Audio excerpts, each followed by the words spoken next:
Talk to us about, first of all, the Tether element. Is this a crypto that you take in some way? Is this something that you lend against? Is this one that you actually believe in as a so-called stable coin? Well, we work with Tether a lot in terms of both extending loans in Tether and accepting it and paying interest on it as one of the ways for us to scale the operation and to provide finances. But actually what we have been seeing today is something that has been going around for quite a while. That's not the first allegations. And I'm quite pleasantly surprised how the markets are taking that in. You know, Bitcoin being down 5% on a day, that's the equivalent of the Dow Jones being flat on a day. You know, crypto is that volatile. And I think that's for two reasons. First of all, there are a lot of great other alternatives already as the space matures. And then companies are finding responsible ways of dealing that with us, with Nexo, for instance, for the interest that we're paying on Tether. That comes with a conversion protection guarantee. So as soon as you give us the Tether, we sell it for dollars and we own your dollars. And, you know, the clients have been super happy, especially with what's happening today. Do you think that some of the criticisms that we've heard about Tether, or at least the way people are using Tether, that's a little bit overblown?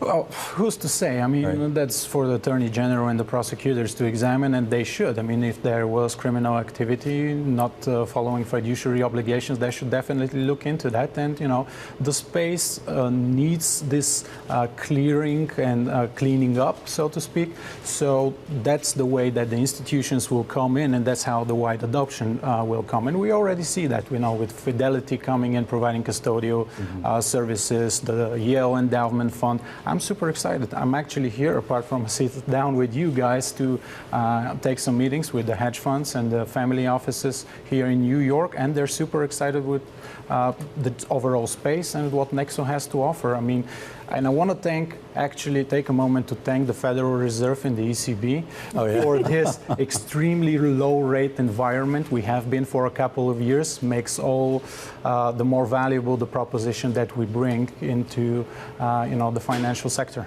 Okay, so at the moment what your business does is takes people's crypto and gives them money to be able to not sell therefore their crypto, not have a taxable event, but being able to take money and use it and buy houses and buy assets with it. I'm interested in the so-called maturing of the space in general, because many think that the lending space that you're in is in some way a wild west. It's not regulated. Does it need to be regulated to get even more institutional players in?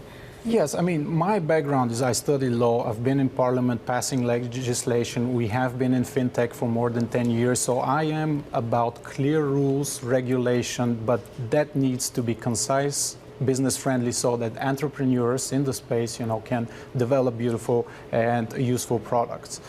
So yeah, definitely that is something that we would like to see, and that is, you know, needed for the maturing of the space. And right now, I mean, we already have processed or are about to cross the mark of the $500 million on the platform.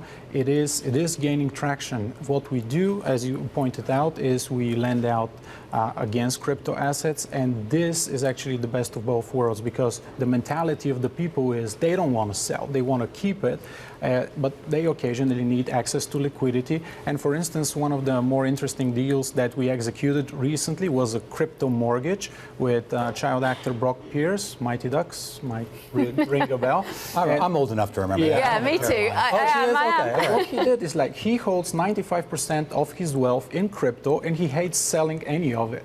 And he wanted to buy a chapel, a home in Amsterdam, and he borrowed from us to do precisely that without selling a Bitcoin. I'm sort of fascinated by that, though. I mean, anyone who's bought a house, I mean, you know that when you take out a mortgage, there's sort of that interest rate risk from the time you, you know, get your quote from the lender and the time you actually close. I mean, that could be a long time, and in certain markets, that can drag on. When you put something like crypto, something that's so volatile, and tie it to that, where's the protection? Like, how am I going to be protected and know that what I sort of originally bid on is going to be the same as what I... Well, we have fixed rates, and they don't change. We charge between 8 and a maximum of 16% per year, which is nothing crazy, especially given that the collateral is Bitcoin and the cryptocurrencies, which are quite volatile. So that's the certainty right there. And you said a long period of time of approval. With us, it's instant. Everything with us is automated. You deposit the crypto, and you get an instant credit line, and you get your money next or same day deposit via bank transfer. And it's actually what happened with Brock Pierce.